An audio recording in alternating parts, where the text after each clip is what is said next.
Hello friends, good morning everybody. તમામ વાલા વિદ્યાર્થી મિત્રો તંદુરસ્ત, સ્વસ્થ અને નિરોગી હશો એવી પ્રભુ ચરણોમાં પ્રાર્થના સાથે આજના લેક્ચરની શરૂઆત કરીએ. દોસ્તો, લાસ્ટ લેક્ચરમાં આપણે પૂર્ણ કર્યું રીડ 12 સસ્પેક્ટ આઈડેન્ટિફિકેશન, શકમંદની ઓળખ, કે જેમાં આપણે ડીએનએ એનાલિસિસની ચર્ચા કરી. એની સાથે જ મળતું આ યુનિટ છે, આ રીડ છે, જેનું ટાઇટલ છે ડેટિંગ ટેકનોલોજી. ટુ ડેટ મતલબ to find the time of, નો સમય નક્કી કરવો. ટેકનોલોજી એટલે ટેકનોલોજી, તકનીક. તો સમય નક્કી કરવા માટેની, સમય નિર્ધારણ માટેની ટેકનોલોજી. દોસ્તો, ઘણીવાર આપણે ન્યૂઝપેપરમાં આવા હેડિંગ, આવા ન્યૂઝ, બ્રેકિંગ ન્યૂઝ વાંચતા હોઈએ છીએ કે ટીવી ન્યૂઝની અંદર સાંભળતા હોઈએ છીએ કે અમુક સ્થળેથી 500 વર્ષ જૂનું ડાયનોસોરનું કંકાળ મળી આવ્યું. એ કંકાળ ડાયનોસોરનું છે ત્યાં સુધી વાત ઠીક છે, પણ 500 વર્ષ જૂનું, આવો શબ્દ જ્યારે આપણે સાંભળીએ છીએ તો આપણા મનમાં પ્રશ્ન ઉદ્ભવે છે કે શું એ હાડપિંજર ઉપર લેબલ મારેલું હશે કે આ 500 વર્ષ જૂનું છે, કે એની બર્થડેટ ઉપર લખેલી હશે. દોસ્તો, તો આ સમય કેવી રીતે નક્કી કરવામાં આવે છે?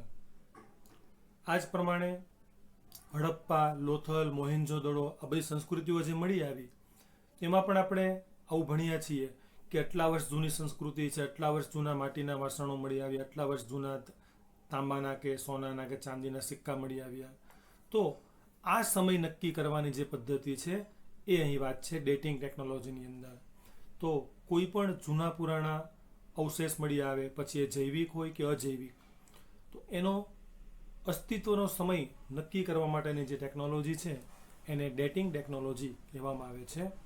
તો આ પાઠની અંદર ટોટલ 3 પદ્ધતિઓની વાત છે દોસ્તો. જે પૈકીની પહેલી છે રેડિયો કાર્બન ડેટિંગ. આ રેડિયો કાર્બન એટલે શું? તો કેમિસ્ટ્રીમાં જે અલગ અલગ તત્વની તમે સંજ્ઞાઓ મોઢે કરો છો દોસ્તો, એમાંનું એક તત્વ છે કાર્બન, અને કાર્બનની સંજ્ઞા છે સી. અને કાર્બન સી એના અલગ અલગ સ્વરૂપ છે, C12, C13, C14, આવું તમે કેમિસ્ટ્રીમાં ભણતા હશો. તો આ કાર્બનનું સ્વરૂપ C14, કાર્બન 14 જે છે દોસ્તો, એ રેડિયો એક્ટિવ છે. આ રેડિયો એક્ટિવ કાર્બન જે છે, જ્યાં સુધી કોઈ પણ સજીવ, પછી પ્રાણી હોય કે મનુષ્ય હોય, એ જીવંત હોય ત્યાં સુધી કાર્બન 14ને ગ્રહણ કરે છે બોડીની અંદર.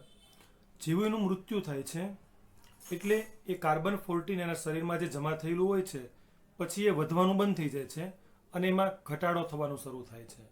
આ કાર્બન 14 અલગ અલગ રીતે શરીરમાં આવે છે, જેમ કે અહીંયા આકૃતિમાં બતાવ્યું છે તમને કે સૂર્યપ્રકાશની મદદથી વનસ્પતિ પોતાનો ખોરાક બનાવે, ઘાસ ફૂસ ઉગે, અને એના મારફતે વાતાવરણનો કાર્બન વનસ્પતિમાં જાય છે, એ વનસ્પતિને પ્રાણીઓ ખાય છે તો એમના શરીરમાં જાય છે. તો આ રેડિયો કાર્બન ડેટિંગ એક્ઝેક્ટલી શું છે તમને આ ફિગરમાં બતાવ્યું છે. બહુ શોર્ટમાં કહીએ તો કોઈ પણ સ્વરૂપે પ્રાણીએ વાતાવરણમાંથી, ખોરાકમાંથી ગ્રહણ કરેલો જે C14 કાર્બન 14 છે, જે રેડિયો એક્ટિવ છે, આ કાર્બન 14 જ્યારે એ પ્રાણી કે વનસ્પતિનું મૃત્યુ થાય છે, એ જમીનની અંદર દટાઈ જાય છે કે બહાર રહે છે, તો એના શરીરની અંદર આ C14 જે છે, કાર્બન 14, એ ચેન્જીસ ઇન્ટુ N14, નાઇટ્રોજન 14 એનું રૂપાંતર થતું જાય છે. તો જ્યારે અવશેષ પ્રાપ્ત થાય છે ત્યારે એમાં કેટલો કાર્બન 14 બાકી બચ્યો છે એના મેઝરમેન્ટ, માપનને આધારે એની ઉંમર, એના અસ્તિત્વનો સમય નક્કી કરવામાં આવે છે. ડિટેલમાં પાઠની અંદર જોઈશું રેડિયો કાર્બન ડેટિંગ. બીજી શોર્ટમાં વાત છે પાઠમાં ખાલી આર્કિયોમેગ્નેટિક ડેટિંગ. આર્કિયોમેગ્નેટિક ડેટિંગ મતલબ પુરાતત્વ ચુંબકીય સમય નિર્ધારણની પદ્ધતિ. પૃથ્વીનું જે ચુંબકીય ક્ષેત્ર છે, ફિઝિક્સનો ટોપિક છે, ફિઝિક્સમાં તમે આવું કંઈક ભણ્યા હશો અથવા તો આગળ ઉપર આવશે કે પૃથ્વીનું જે ચુંબકીય ક્ષેત્ર છે, આર્કિયોમેગ્નેટિક ડેટિંગ, મેગ્નેટિક ફિલ્ડ. તો પૃથ્વીના મેગ્નેટિક ફિલ્ડને આધારે વયમાપન કરવાની પદ્ધતિ એટલે આર્કિયોમેગ્નેટિક ડેટિંગ, જેનું માત્ર નામ જ આપ્યું છે યુનિટમાં, ડિટેલમાં નથી આપ્યું એ. અને ત્રીજું છે ટ્રી રિંગ ડેટિંગ.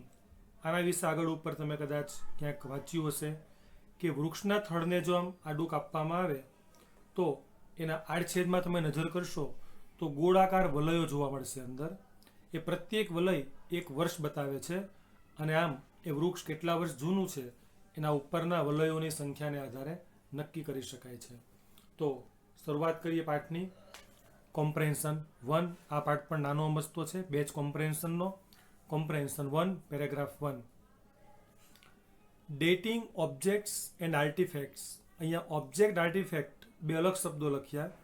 ઓબ્જેક્ટ મતલબ કોઈ પણ થિંગ વસ્તુ, આર્ટિફેક્ટ વસ્તુ જ પણ કેવી, આર્ટિફેક્ટ મતલબ મેન મેડ એટલે કે માનવ નિર્મિત કૃત્રિમ, જ્યારે ઓબ્જેક્ટની અંદર સજીવ પણ હોઈ શકે.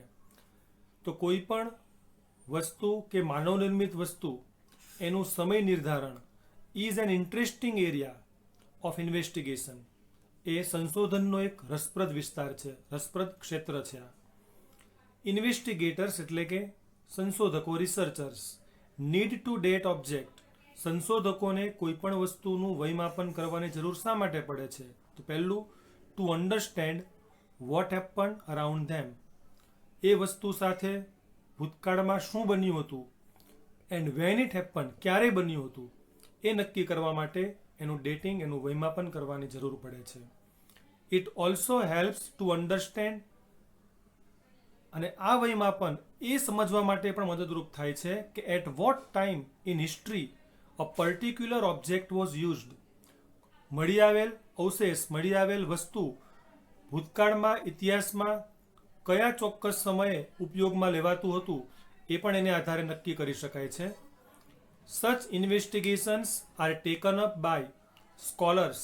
અને આ પ્રકારનું ઇન્વેસ્ટિગેશન, સંશોધન સ્કોલર, રિસર્ચર, સંશોધકો દ્વારા હાથ ધરવામાં આવે છે. કયા હેતુથી? તો સ્ટડીઇંગ હિસ્ટોરિકલ સિવિલાઇઝેશન. હિસ્ટોરિકલ ઐતિહાસિક, સિવિલાઇઝેશન એટલે કે સંસ્કૃતિ, સોસાયટી, કોઈ ઐતિહાસિક સામ્રાજ્ય, રોક્સ એટલે કે સ્ટોન, પથ્થર, ખડકો, એન્શિયન્ટ કલ્ચર્સ, એન્શિયન્ટ એટલે કે વેરી ઓલ્ડ, અર્લી, અતિ પ્રાચીન, અને કલ્ચર મતલબ સંસ્કૃતિ, પ્રાચીન સંસ્કૃતિ, પ્રાચીન સામ્રાજ્યો, પ્રાચીન ખડકો વગેરેનો અભ્યાસ કરવા માટે. અને ઉપરાંત ક્રાઇમ ઇન્વેસ્ટિગેશન્સ, આગળના યુનિટના અંતે આપણે ચર્ચા કરી હતી. ધારો કે કોઈ વ્યક્તિની હત્યા થઈ ગઈ છે, એની લાશને દફનાવી દેવામાં આવી છે અને વર્ષો સુધી કંઈ ભાળ નથી મળતી, અચાનક એ જગ્યા પર ખોદકામ કરવાથી અવશેષ, એનું કંકાલ પ્રાપ્ત થાય છે.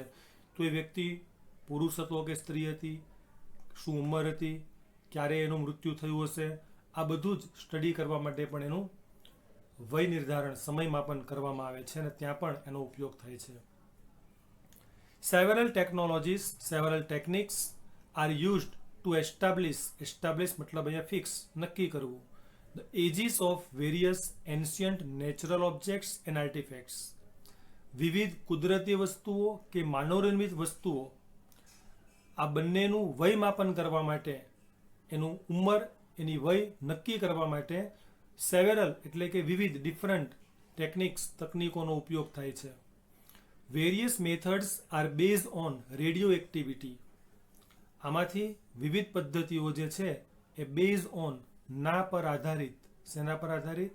તો રેડિયો એક્ટિવિટી એટલે કે કિરણોત્સર્ગી દ્વારા થતું અણુ વિસર્જન, કિરણોત્સર્ગી દ્વારા થતું અણુ વિઘટન, એને કહેવાય રેડિયો એક્ટિવિટી.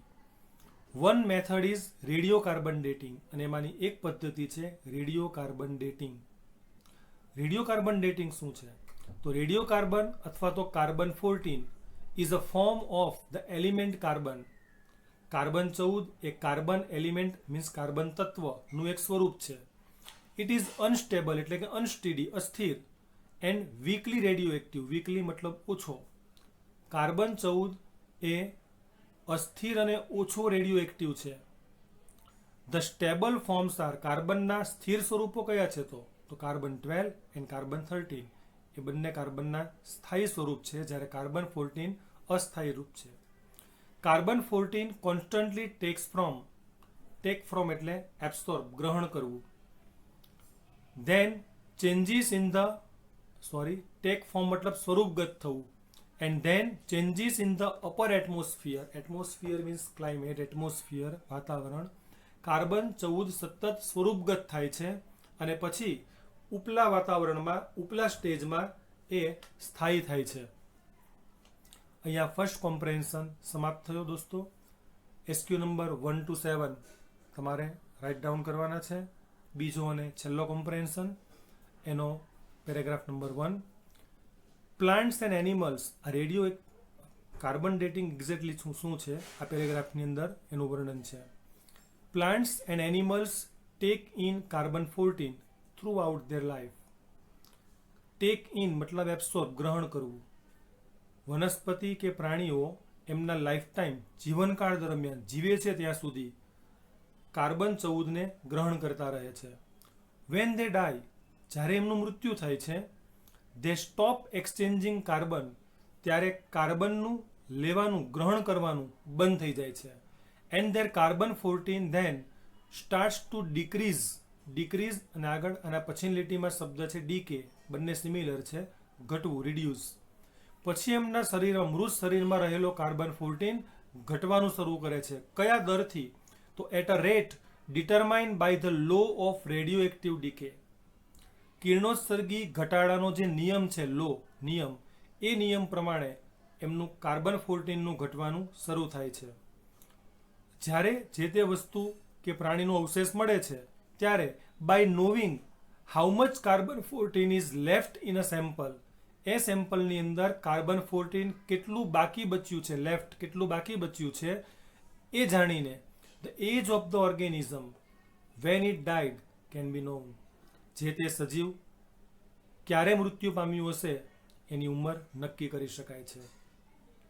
દોસ્તો આ હતું radio carbon dating. Next and last paragraph. Other methods are also used like archaeomagnetic dating. Radio carbon ડેટિંગ ઉપરાંત બીજી પણ એક પદ્ધતિ ઉપયોગમાં લેવાય છે અને એ છે આર્કિયોમેગ્નેટિક ડેટિંગ, એટલે પુરાતત્વ ચુંબકીય વય નિર્ધારણ પદ્ધતિ. This is based on reversal of magnetic field of the earth. Reversal એટલે પરિવર્તન, મેગ્નેટિક ફિલ્ડ મતલબ ચુંબકીય ક્ષેત્ર, ફિઝિક્સનો વર્ડ છે, તે પૃથ્વીના ચુંબકીય ક્ષેત્રના પરિવર્તન ઉપર આધારિત છે. આ ઉપરાંત બીજો એક પ્રકાર છે ટ્રી રિંગ ડેટિંગ. ટોટલ 3 પદ્ધતિ, 3 મેથડની વાત છે આ યુનિટની અંદર. રેડિયો કાર્બન ડેટિંગ, આર્કિયોમેગ્નેટિક ડેટિંગ અને ટ્રી રિંગ ડેટિંગ. તો tree ring dating is another useful technique. each year changes occur means take place, happen, થવું કે બનવું, within a tree by factors like, factors એટલે પરિબળો, like જેવા કે રેઇનફોલ, વરસાદ, etc એટસેટ્રા વગેરે વગેરે, જેમાં વરસાદ આવે, ઋતુનું બદલાવ આવે, આ બધા પરિબળોને કારણે દર વર્ષે વૃક્ષની આંતરિક રચનામાં ફેરફારો થતા હોય છે. અને ધીસ ચેન્જીસ, આ ફેરફારો કેન બી સીન, જોઈ શકાય છે ક્યાં? In form of ring patterns within the tree trunk. એ વૃક્ષના થડની અંદર ગોળાકાર વલયના સ્વરૂપમાં આ ફેરફારોને જોઈ શકાય છે. This are use as a date fingerprint in this technique. આ પદ્ધતિની અંદર આ વલયો જે છે એક ફિંગરપ્રિન્ટ તરીકે વપરાય છે અને એની સંખ્યાને આધારે એ વૃક્ષની ઉંમર, એના અસ્તિત્વનો સમય નક્કી કરી શકાય છે. તો દોસ્તો યુનિટમાં શીખ્યા આપણે ડેટિંગ ટેકનોલોજી, સમય નિર્ધારણ. કોઈ પણ અવશેષ મળી આવે તો એ અવશેષ કયા સમયમાં અસ્તિત્વ ધરાવતું હતું, ક્યારે એનું મૃત્યુ થયું હતું, એ નિર્ધારિત કરવા માટેની 3 પદ્ધતિઓ રેડિયો કાર્બન ડેટિંગ, આર્કિયોમેગ્નેટિક ડેટિંગ અને ટ્રી રિંગ ડેટિંગ વિશે આપણે અભ્યાસ કર્યો. શોર્ટ નોટની જો વાત કરીએ તો આ યુનિટની અંદર એક જ શોર્ટ નોટ છે અને પાઠનું જે નામ છે એ જ શોર્ટ નોટ છે, ડેટિંગ ટેકનોલોજીસ, વય માપન અથવા તો સમય નિર્ધારણની તકનીકો.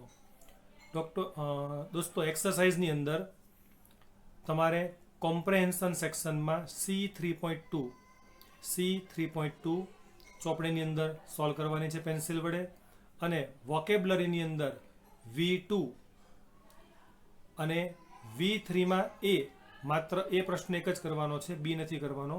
V2 અને V3માં માત્ર એ પ્રશ્ન ઉપર આપેલા એક્ઝામ્પલને જોઈને તમારે સોલ્વ કરવાનો છે. તો દોસ્તો રાઇટિંગ સેક્શનમાં આવો. ફરી એકવાર રાઇટિંગ સેક્શન લખવાનું નથી, માત્ર તમારી જાણકારી માટે છે કે રાઇટિંગ સેક્શનમાં જે કંઈ એસે રિપોર્ટ આપ્યા હોય તમારા માટે મહત્ત્વના છે. અને આપણે ગ્રામરના પેમ્પલેટમાં બધા જ એસે રિપોર્ટ આપેલા છે. અને જો એ ટેક્સ્ટ બુકનો હોય તો ઉપર ફૂદડી પણ કરેલી છે. આ ફૂદડી બતાવે છે કે આ પ્રશ્ન ટેક્સ્ટ બુકનો છે. તો આ યુનિટના રાઇટિંગ સેક્શનમાં W1માં એક એસે છે મધર ટેરેસા, W2માં બીજો એક એસે છે ઇફેક્ટિવ ઇન્ટરવ્યૂ સ્કિલ્સ, એટલે કે અસરકારક ઇન્ટરવ્યૂ માટેના કૌશલ્યો. તો આ બે એસેને તમારે મહત્ત્વના સમજીને તૈયાર કરવાના છે. તો દોસ્તો, આ સાથે આપણું રીડ 13 અહીંયા પૂર્ણ થાય છે અને ટેક્સ્ટ બુકનો આપણો આ વર્ષનો સિલેબસ પણ અહીંયા પૂર્ણ થાય છે. તો ફરી ગ્રામરના નવા પ્રશ્ન સાથે નવા લેક્ચરમાં આપણે મળીશું. ત્યાં સુધી તમામ વાલા વિદ્યાર્થી મિત્રોને ગુડ બાય, જય શ્રી કૃષ્ણ.